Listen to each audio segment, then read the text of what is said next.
আজকের আমার উপস্থাপনা পনির স্টিক। বুঝতেই পারছো, এই যে পনির, ক্যাপসিকাম, পেঁয়াজ এবং আরও মশলা ইত্যাদি রেখেছি। আজকে বানিয়ে নেব পনির স্টিক। একটা প্যানে এবার আমি ঢেলে নেব দই, ফ্রিজে রাখা টক দই পরিমাণ মতো। এবার দেব বেসন, সবার বাড়িতেই বেসন থাকে, পরিমাণ মতো বেসন। এবার দেব কর্নফ্লোর,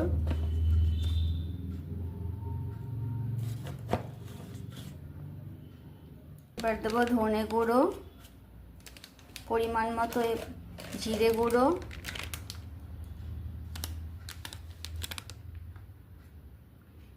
হলুদ গুঁড়ো, স্বাদ মতো লবণ।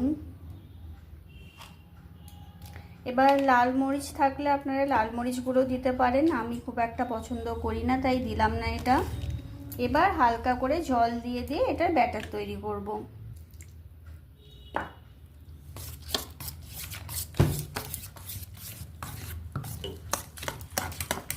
এবার দিয়ে দেবো আদা পেস্ট। ব্যাটারটা খুব বেশি লিকুইড হবে না, ঠিক যেমন লেগে থাকবে পনিরের গায়ে এরকম একটা ব্যাটার তৈরি করব। এবার স্টিকে আমি একটি একটি করে প্রথমে ক্যাপসিকাম ভরলাম, তারপরে পনির, এবার আমি পেঁয়াজ কুচি একটা ভরে দেব। ঠিক এরকমভাবে আমি আবার রিপিটেডলি সাজিয়ে নেব।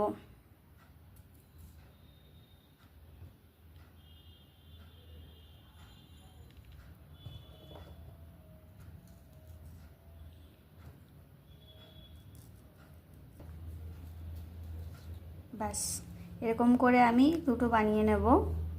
এভাবে আমি বানিয়ে নিলাম তিনটে স্টিকে পনির, ক্যাপসিকাম এবং পেঁয়াজ দিয়ে। এবার ব্যাটারটা ভালো করে ফেটিয়ে নিয়ে ওপর থেকে আমি ছড়িয়ে দেব। ভালো করে একদম মাখিয়ে দেব, প্রত্যেকটা কানায় যেমন ঠিকঠাক করে থাকে।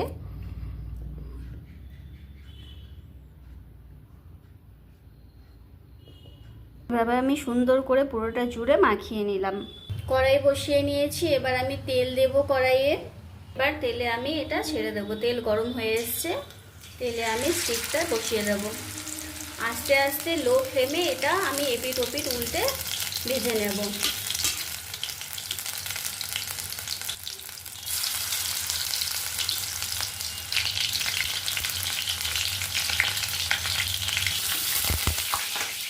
এভাবে লাল লাল করে ভেজে নেব। বাস এভাবেই রেডি আমাদের ক্রিস্পি পনির স্টিক। চলো তোমাদের সাথে আমি ফাইনাল লুকটা একবার শেয়ার করে নিই। হচ্ছে আমাদের ফাইনাল লুক, কি সুন্দর মচমচে, জাস্ট ওয়াসাম লুকিং। চলো তোমরাও এবার ঝটপট বাড়িতে বানিয়ে ফেলো ক্রিস্পি পনির স্টিক। আর রেসিপিটা অবশ্যই লাইক, কমেন্ট অ্যান্ড শেয়ার করো।